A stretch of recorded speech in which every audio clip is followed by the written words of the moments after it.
आज दुनिया एक नए न्यूक्लियर बुरान के एज पर खड़ी है। Three key nuclear facilities in the Iranian regime: Fordo, Natanz, and Esfahan. Fordow के सिर्फ एंट्रेंस और एग्जिट डैमेज्ड हैं, सेंस ब्लॉक किया जा सकता है। American bases across Iraq, Syria, Bahrain और कतर। फॉरेन लीडर्स एक अनकॉन्स्टिट्यूशनल वॉर को सेलिब्रेट करते हैं, लेकिन अगर यूरेनियम एक्सपोज हो गया तो पानी, हवा और फसलें डेकेड्स तक कंटामिनेट हो सकती हैं। ट्रंप ने आज दुनिया एक नए न्यूक्लियर बुरान के एज पर खड़ी है।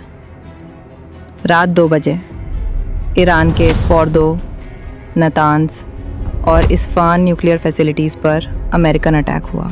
3 key nuclear facilities in the Iranian regime: Fordo, Natanz, and Esfahan. Donald Trump ने एक प्रेस कॉन्फ्रेंस में दावा किया, "We have destroyed Iran's nuclear program, and if they dare to respond, we'll wipe them out."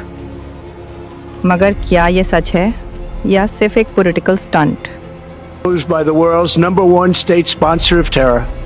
Tonight I can report to the world that the strikes were a spectacular military success.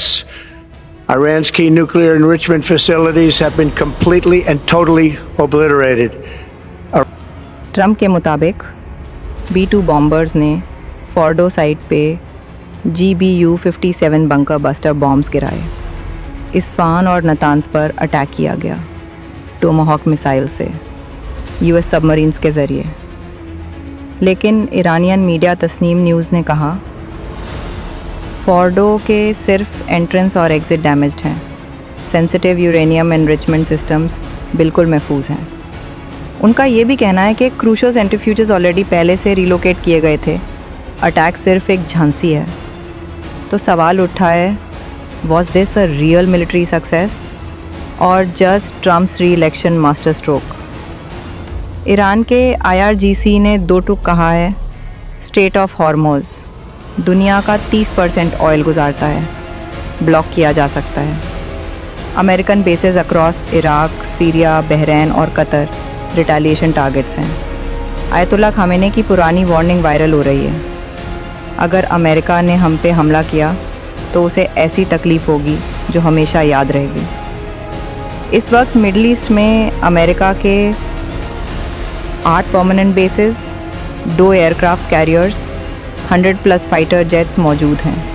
अगर Iran retaliate करता है तो gulf countries का future dark हो सकता है। पाकिस्तान ने भी 14 करोड़ लीटर ऑयल का रिज़र्व बनाया है, क्योंकि अगर वॉर लंबी चली तो एनर्जी क्राइसिस दूर नहीं।